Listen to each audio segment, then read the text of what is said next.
नमस्कार दोस्तों, स्वागत है आपका स्टॉक मार्केट एसटीवी में।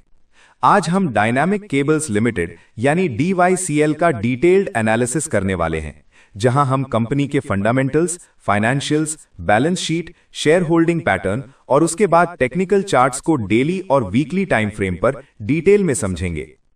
डायनामिक केबल्स लिमिटेड एक power infrastructure focused cable manufacturing company है। Company LT cables, HT cables, solar cables, railway signalling cables और इंडस्ट्रियल केबल्स मैन्युफैक्चर करती है। कंपनी के मैन्युफैक्चरिंग यूनिट्स राजस्थान में स्थित हैं और company government discoms, private EPC companies और एक्सपोर्ट मार्केट्स को सप्लाई करती है। स्टॉक का करंट मार्केट प्राइस लगभग 280 रुपए 35 पैसे के आसपास ट्रेडिंग कर रहा है। 52 वीक हाई लगभग 526 रुपए 75 पैसे के आसपास और 52 वीक लो लगभग 227 रुपए 50 पैसे के आसपास रहा है। मार्केट कैपिटलाइजेशन करीब 1358 करोड़ रुपए के आसपास है। वैल्यूएशन की बात करें तो कंपनी का PE रेशियो लगभग 17-18 के रेंज में है, जो केबल और इंफ्रास्ट्रक्चर सेगमेंट के हिसाब से मॉडरेट माना जा सकता है। कंपनी का बुक वैल्यू लगभग 84 रुपए 70 पैसे प्रति शेयर के आसपास है। डिविडेंड यील्ड बहुत लो है, करीब 0.07%, यानी कंपनी ग्रोथ पर ज्यादा फोकस कर रही है, डिविडेंड पे आउट पर नहीं। फाइनेंशियल परफॉर्मेंस देखें तो पिछले 5 वर्षों में कंपनी की सेल्स ग्रोथ CAGR लगभग 25-30% के रेंज में रही है। रेवेन्यू स्टेडिली बढ़ रहा है और रीसेंट ईयर्स में स्केल अप दिखाई देता है। नेट प्रॉफिट मार्जिन्स लगभग 6-7% के आसपास है, जो मैन्युफैक्चरिंग बिजनेस के लिए एक्सेप्टेबल और इंप्रूविंग ट्रेंड में है।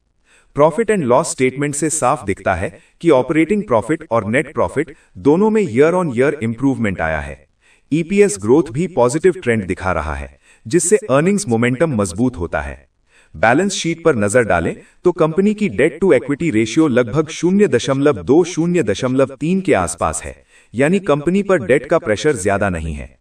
करंट रेशियो करीब 2.6-0.6 के आसपास है, जो स्ट्रॉन्ग लिक्विडिटी पोजीशन को इंडिकेट करता है। कैश फ्लोज स्टेबल हैं और वर्किंग कैपिटल मैनेजमेंट रीजनेबल है। एफिशिएंसी रेशियोज बहुत स्ट्रॉन्ग हैं। ROCE लगभग 26.4% के आसपास है और ROE लगभग 22.1% के आसपास है, जो क्लियरली बताता है कि मैनेजमेंट कैपिटल का इफेक्टिव यूज कर रही है और बिजनेस प्रॉफिटेबिलिटी अच्छी है। शेयर होल्डिंग पैटर्न की बात करें तो प्रमोटर्स के पास लगभग 68% स्टेक है। पब्लिक होल्डिंग लगभग 30% के आसपास है। FIIs और DIIs की पार्टिसिपेशन लिमिटेड है, यानी स्टॉक में रिटेल डोमिनेंस ज्यादा है। प्रमोटर होल्डिंग स्ट्रांग होने से लॉन्ग टर्म कमिटमेंट का संकेत मिलता है। क्वार्टरली परफॉर्मेंस देखें तो लास्ट फ्यू क्वार्टर्स में सेल्स और प्रॉफिट्स दोनों में कंसिस्टेंसी दिखाई देती है। अर्निंग्स सरप्राइज नेगेटिव नहीं रहा और मार्जिन्स धीरे धीरे इंप्रूव हुए हैं। अब टेक्निकल एनालिसिस की बात करते हैं।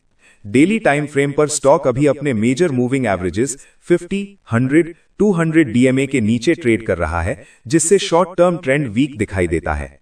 RSI डेली चार्ट पर लगभग 26 के आसपास है, जो ओवरसोल्ड जोन है। इसका मतलब यह है कि शॉर्ट टर्म में टेक्निकल बाउंस आने की पॉसिबिलिटी बन सकती है।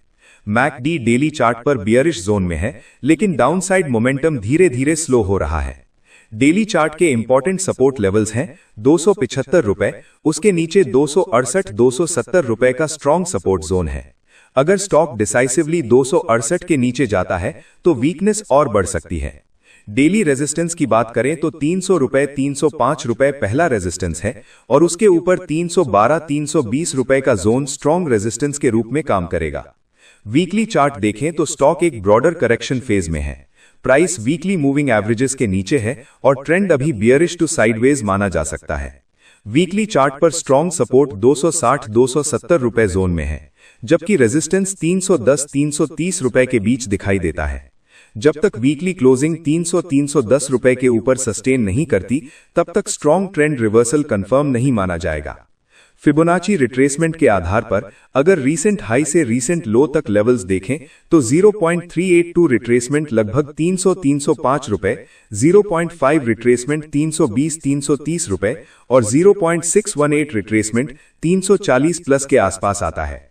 ये लेवल्स आने वाले समय में स्ट्रॉन्ग रेजिस्टेंस जोन्स बन सकते हैं।